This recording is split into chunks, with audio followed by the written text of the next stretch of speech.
Malilate na tayo sa interview. Ano, tutulungan mo pa yan? Talagang gutom na ako eh. 3 araw na kasi ako hindi kumakain. Ano? Kuha ka naman.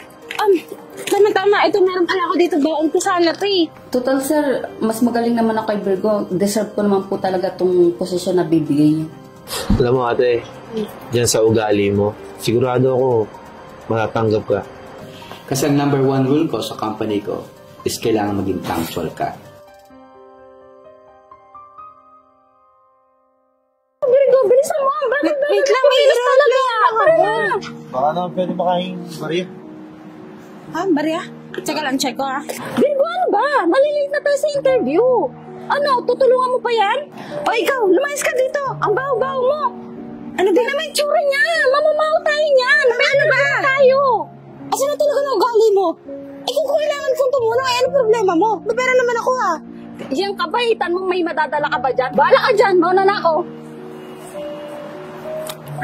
Ay, saglit lang tingnan ko kung may pera ako.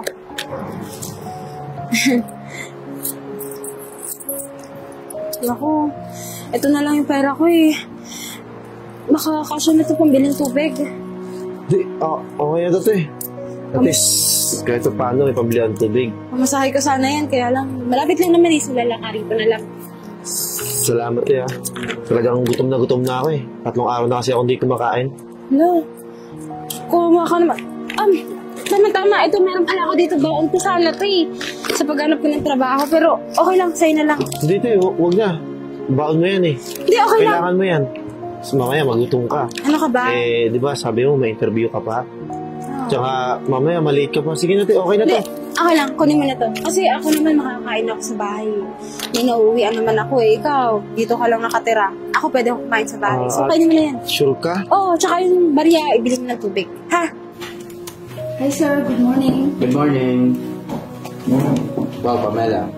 Very impressive. Napakaaga mo. Yes sir, maga po talaga ako sa trabaho. Hindi po ako laging nalilate. Pagdating sa trabaho talagang focus po ako. That's good. That's good to hear. Di ba dalawa kayong interviewin ko? Nasaan yung kasama mo? Si Virgo po?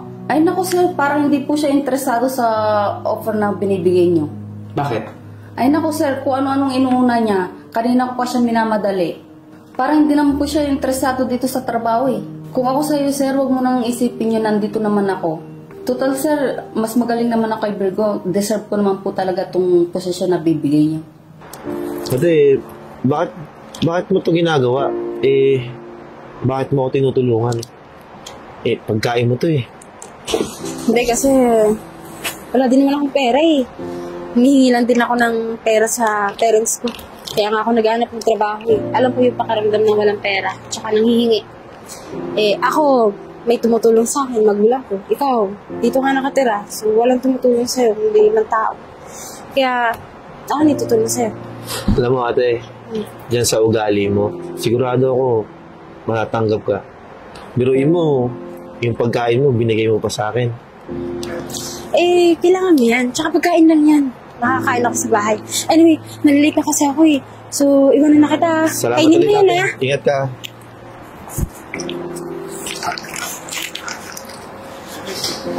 Mukhang maganda nga yung credentials mo. And ang ganda ng mga pinasukan mong work. And nakita ko dito na okay din yung school na pinanggalingan mo. I think you deserve the position. Salamat po sir. Hi sir, good afternoon. Sir, I'm sorry na late po ako. Sana po makabol pa ako sa interview. Ito po yung CV ko. Miss Virgo, I'm very disappointed. Kasi ang number 1 rule ko sa company ko is kailangan maging punctual ka. And unfortunately, late ka. I'm sorry sir. May dinaanan po kasi ako eh. May pulubi kasi doon na nahingi ng pera eh. Tinulungan ko po. Kasi gutom na siya eh. Yan kasi, kung ano pa kasing inuuna mo, yan tuloy. Yan, tinanggap na ako. Tulog ka na? Actually, hindi ko pa kayo tinatanggap pareho. May tanong lang ako. Ba't kailangan ko kayo i-hire as the manager?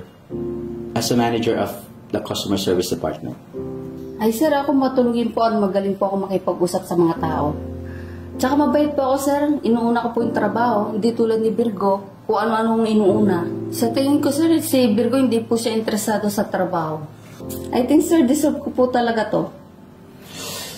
Parang di naman. Ikaw na naman? Sinusundan mo ba ako dito? Anong klase pong meron kayong security? Bakit pinapasok po to? Pamano ka ba? Paano ba niya papapasokin dito kung pulubi talaga yan? Ba't naman kasi Charles ganyan ang suot mo?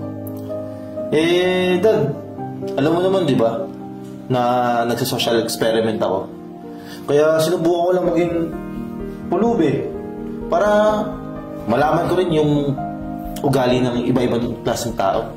Kung ano yung inuunan mo dyan, imbis na mag-focus ka dito sa kumpanya, pa-vlog-vlog ka pa dyan. Alam mo, Dad, makakatulong din naman sa akin to eh.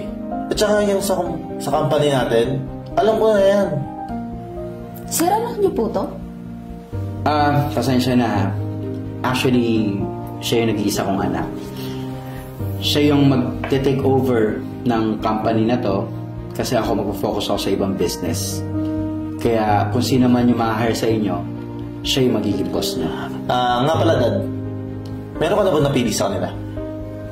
Actually, between the two of them, mas okay ang credentials ni Pam. Mas maganda ang pinanggalingan niya ng school and mas maganda yung records niya sa previous employments niya. Paano siya, Dad? Si Virgo? Well, very disappointing kasi interview pa lang late na. Actually, Dad, kaya siya na late. Siya yung tumulong sa akin. Talaga ba? Siya po yung pulubi na tinulungan ko. Kaya po ako nalito. Tingin ko, Dad, panoorin mo to. Ito yung vlog ko.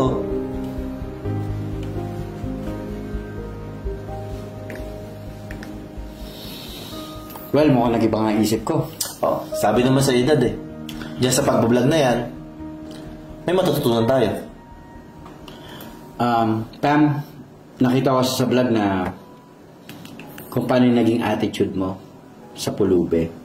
Unfortunately, hindi ito yung hinahanap ko na values ng magiging manager ng customer service ng company ko. Ang hinahanap ko, yung taong marunong umintindi at umunawa ng kapwa nila, lalo sa mga customers. And of course, sa mga katrabaho.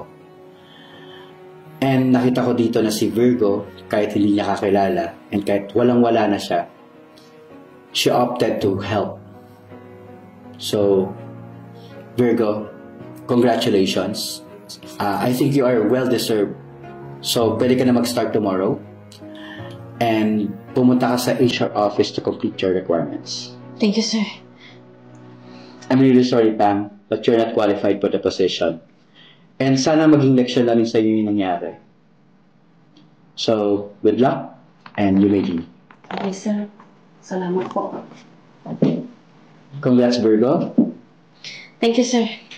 And meet your new boss. Hi, boss.